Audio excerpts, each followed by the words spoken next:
আপনারাই বিচার করবেন যে আপনারা স্বর্গে যাবেন কিনা। স্বর্গে সঞ্জয়বাবু স্বর্গে একটা অসুবিধা আছে, সেটা হচ্ছে কি যে যেই পরিমাণ আপনার ক্ষুধা লাগবে স্বর্গের দেবতারা এই পরিমাণ আপনাকে খেতে দেবে না। ওখানে সুন্দর সুন্দর পাকা ফল আছে, কিন্তু গাছের ডাল থেকে ছুটে আপনি খেতে পারবেন না। ক্ষুধার ঠেলায় আপনি জল খেতে যাবেন, ওই সরোবরে নদীতে যে স্রোতস্বিনী ধারা আছে ওই জল আপনি হাতে উঠে খেতে পারবেন না। তো ওখানে যারা স্থায়ী দেবতা আছে ওরা যা খাইতে দেবে আপনার তাই খেতে হবে। ফলে স্বর্গীয় শান্তি নেই। আমার এখানে অনেকগুলো গ্রন্থ আছে, এই গ্রন্থের একটা গ্রন্থে লেখা আছে যে স্বর্গীয় শান্তি নেই, স্বর্গীয় শান্তি পাবেন না। এক, ওখানে 18 বছরের যুবক হবেন, জন্মাবেন, রোগগ্রস্ত হবেন, তারপর অবশেষে 10,000 যেদিন পূর্ণ হবে তখন আপনার এই গলের মালাটা শুকিয়ে যাবে, গলের মালাটা আপনার গলা থেকে ছিঁড়ে যাবে।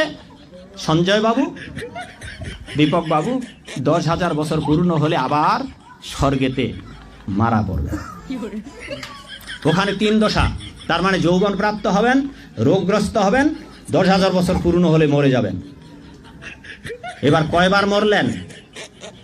টেকেরাটে মরবেন, দিগনগরে মরবেন, নরকিকে শাস্তি ভোগ করবেন, স্বর্গে গিয়ে যত হাজার পুণ্য সঞ্চয় আছে বছর থাকবার স্বর্গ সুখ তত হাজার থেকে স্বর্গেতেও মরবেন।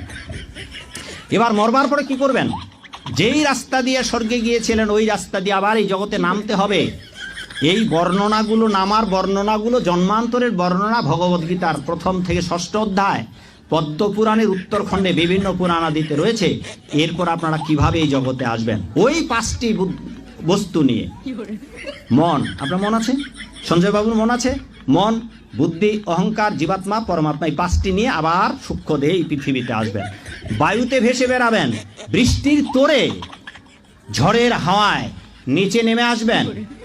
যদি আপনি ঘাস হয়ে জন্মান, এই ঘাস যদি ছাগল গরু খেয়ে নেয়, সেই জন্মে আপনি ছাগল গরুর পিতামাতা, আপনার ছাগল পিতামাতা গরু পিতামাতা হবে। আপনি তাদের বীর্যে রূপান্তরিত হয়ে তাদের সন্তান রূপে জন্মগ্রহণ করবেন।